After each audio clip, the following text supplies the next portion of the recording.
Hello, everyone. Welcome back to this edition of Novelists Unwind. This one's really fun because my guest today is Brenda Anderson, and Brenda was a guest once before on Novelists Unwind back in 2017. So it's been a while, but it's such a pleasure to bring her back again. And as those of you who watch the Novelists Unwind episodes frequently know, we are now part of what's called the Mosaic Collection, an international group of authors writing faith-based contemporary novels. And it's been such a pleasure to host the authors of those books as they come out. And Brenda is the next one with her lovely story, A Beautiful Mess. So we're going to talk about that and also talk about Brenda's writing journey a little bit. And I should say my name is Johnnie Alexander, which I kind of forgot to do. Brenda, thanks for being with me today. It's such a pleasure to have you. Thank you for having me back again. Oh, it's a delight. It truly, truly is.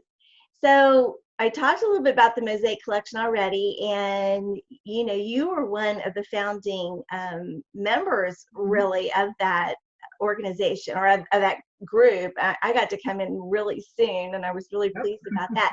But can you just tell us a little bit from your perspective how and why you and Stacy Monson, who has been on here a couple times, what led you wonderful women writers to come up with the Mosaic Collection?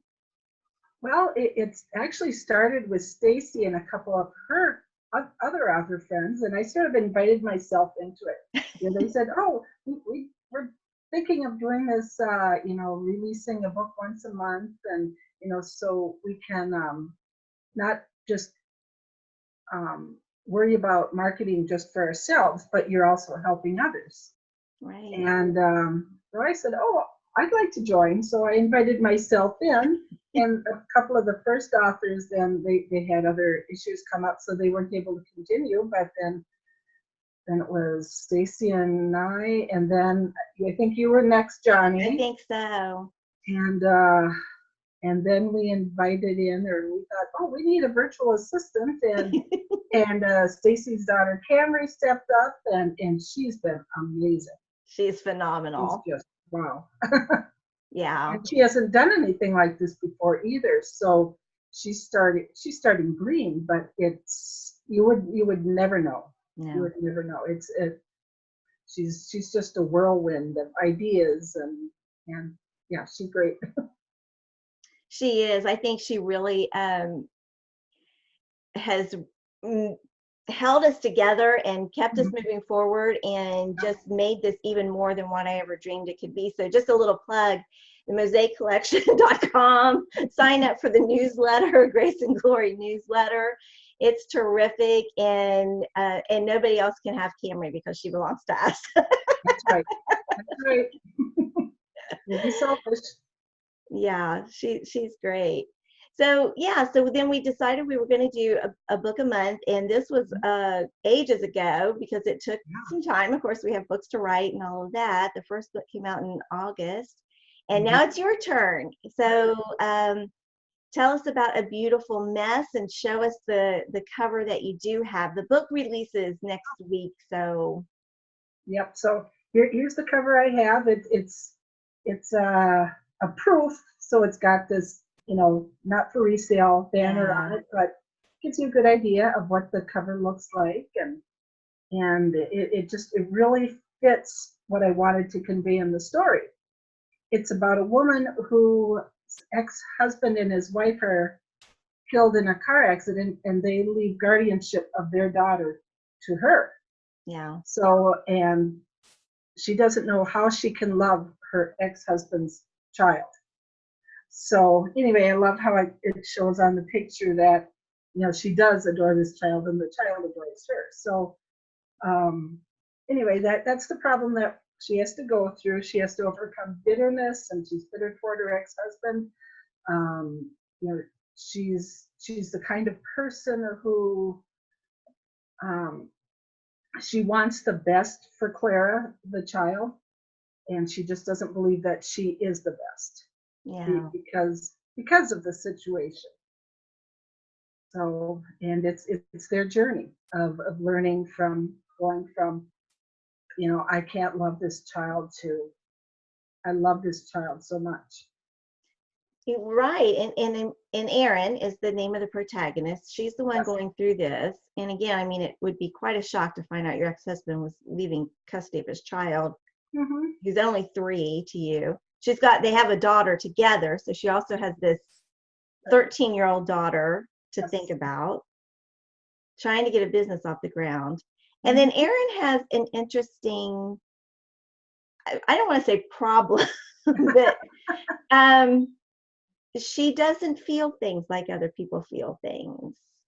That's correct. It's she feels things really deeply, Yes, um, yes. and she doesn't always recognize what those feelings are. There's a couple places I got this from. Actually, I'm very much like Erin that in that respect. Oh, I'm really? not I'm not an outward feeler. You know, if we're watching, like for example, I was watching Les Mis with in between my daughter and my husband, and there's a very poignant part of the movie where someone dies, and my husband and my daughter are both sniffling, and I had none of that. It was sad, but I just am not an outward feeler. So I got a lot of that um, of Erin's personality from there. Also, a close relative has Asperger's syndrome, Mm-hmm. which is on the autism spectrum. So I took bits and pieces of that personality too. So people who are familiar with Asperger's will probably recognize that in her. Okay. No, I didn't define it, but I thought, that's one of those things that I don't want to give it a name, but I Mm-hmm. want people to, hopefully people will recognize that. Right. So, she feels things differently, and she also has difficulty reading social cues, body language, nonverbal communication, and that's all part of the autism spectrum. I found that part of her personality very interesting because it's not a typical heroine personality for one thing. And so that was really, and of course, neither is the situation, I don't think, so don't True. find that happening very often either. But yeah, so I appreciate you explaining that because I wondered where you'd come up with Mhm. inspiration for her character. Right. And I figured too, that would complicate issues Yes. in trying to love a child if she doesn't feel things normally. It would, Hmm. just one more complication for her. Well, and like you said, she feels things deeply, so it's not like she doesn't feel it all. And sometimes, you sort of get the sense that she has talked herself into believing she doesn't feel things, but really she does. Yes. Yes. Yeah, Yeah. she does feel them. She just doesn't even understand what those feelings are. And she has to process it. Yes. She has to stop and think, okay, what is this I'm feeling, and she basically analyzes that to come Hmm. up with, okay, this is what I'm feeling. Right. But then the other person doesn't know that and is like put off a little bit by it, adding Yep, more complication to the thing. But exactly. it's a lovely story. I mean, and I said it's coming out next week. Actually, by the time this video is posted, it will be out. So you want to grab a copy, and it's just beautiful. The cover is beautiful. The story is lovely and just very interesting story to read and to get into. It's just Brenda's a fabulous writer. Thank you. Thank you. Yeah, and pulls all these elements together, and it's really nice. So this is what I didn't count. Must be, is this close to your 10th, 11th book? Are you in the double digits now? Yeah, this is number 11. Wow. Yeah, Wow. I never would have figured that. Oh gosh, and 14 is when my first one came out. So yeah, it's been a few in those years. Yeah, that's really that's really good. Do you want to talk to us about any of your other series and your experiences with them? Well, maybe I'll just mention one little thing about, I always, when I write a new series, I like to draw people from past series into the books, Uh-huh. sort of like an Easter egg, Sure. or just something to say, okay, I really like Debbie in this book, and then I can say, oh, well, if you liked her in this book, then you can go back and read about her in my Coming Home series, where she first makes her appearance. She's um, Erin's best friend in A Beautiful Mess is also Hmm. the hero in her own book, Pieces of Granite, which is Oh, home. that's cool. Yeah. Yeah. That's really So I cool. just, draw little bits and pieces. And I thought her personality would be perfect for Erin because Debbie is a marriage and family counselor. So she would understand Erin's quirks. Mm-hmm. And Mm-hmm. so they started out as a counselor client relationship, and that grew into a friendship. Yeah, that's really cool too. Well, and I did mean to ask you, still talking about A Beautiful Mess, about the Sixlets, because that is a nickname that Erin and her ex-husband, before he was her ex-husband, and another Yep. friend had for each other, and they actually eat them. And I was just wondering, is that like one of your favorite candies ever? Or? Actually, no. I just thought, I wanted them to sort of, there are three friends in the book. There's Erin and her ex-husband, and then there's John. They basically grew up together as friends, and her ex-husband is an artist, and he wanted to give their, when they're really young, he wanted to give their group a name, and being an artist, he couldn't just go with the Three No. Musketeers because that would be too ordinary. So they all like sixlets. I thought it was sort of ironic, there are three of them that they're called the sixlets. The So Sixlets. Yeah, I and really they're like that colorful too. like M&Ms, and Three Musketeers is a really a boring candy, it's just all chocolate, whereas the sixlets are very colorful. And so anyway, it's just Yeah. a quirky little thing. I liked it. I like that. And then okay, still talking about A Beautiful Mess after I said we were going to talk about other things, but we just can't get away from it. Corey, the ex-husband, and this is like, you just don't want to give spoilers at all, but I just want to say I so appreciated the way you handled the reader being able to see. Of course he dies. I mean, that's clear from Mhm. Right. he dies early on in the story, Yep. but you see his journey Hmm. and his fall. And it Mm. just makes me think of the verse from James, we're enticed by our own sins, and then, you know, yeah. Right. And you just see it gradually. Mhm. Yeah, because it was a very, very hard thing to write. I bet. I tried to be honest, and it was hard. It was painful to see someone. You just wanted to pull them back and say, "Stop!" I know. Yeah. Yeah. And can't you see what you're doing? But they don't. No, no. It's just like when we're doing something bad, we're not seeing how that's affecting everybody else. It's we're internalizing it, and Hmm. you see, this is good for me. I feel good doing this, therefore it can't be wrong. Right. And there's that justification and Right. all of that going on, and gradual. I mean, Mhm. it's gradual, and then you just caught more and more into that Mhm. bind, and it's hard to get out of. So Mhm. yeah, it was really, really well done. Oh, thank you. Yeah. Well, let's do talk about you for a few moments. When you're not writing, I know that you have lots of different interests. For one thing, I know you're a big Marvels fan, that you and your Yep. family, us too, and you like music and the Mhm. theater and Yep. baseball. So just Yep. tell us about life up there in Minnesota, where it's cold and snowy. it is a little chilly this morning. Actually, it was in the 20s this morning, and that's chilly for October, but it's it's doable. We're going to get worse winter coming. But yeah, other than writing, as you said, I love baseball. Our team, Minnesota Twins, made the playoffs, and then the Yankees beat us, as they always do. But that's just fun. It's just something our family loves to do together. We love to go to ball games together, and it's I think I like it as much for drawing the family together as I like watching the games themselves.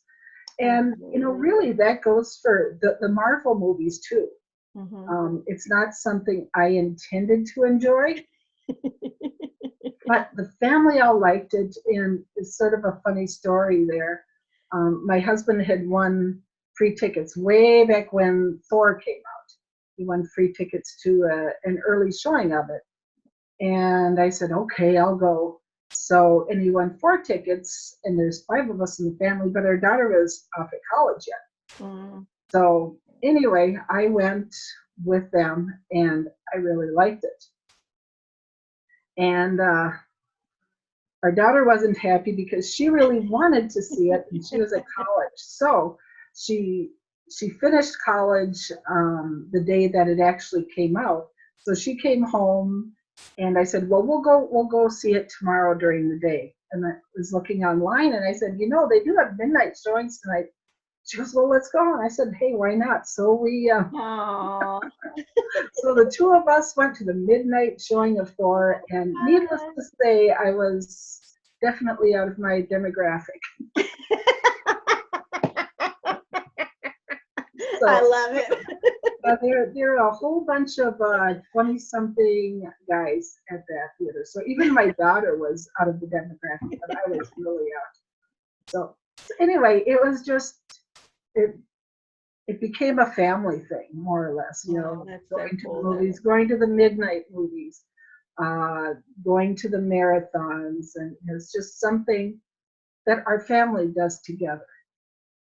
And that's great. Fun. That's so cool. That is so cool. Whatever it is, like my son and I go see the Star Wars movie that comes out every Christmas. And in fact, the last few Christmases we've gone on Christmas Day. Yeah. We're not going to do that this year with the next movie, but we do already have our tickets. we do too. We do too. for opening night.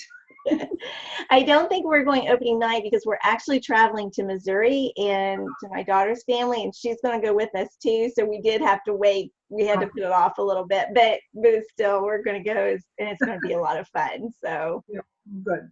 Yeah, that's so cool.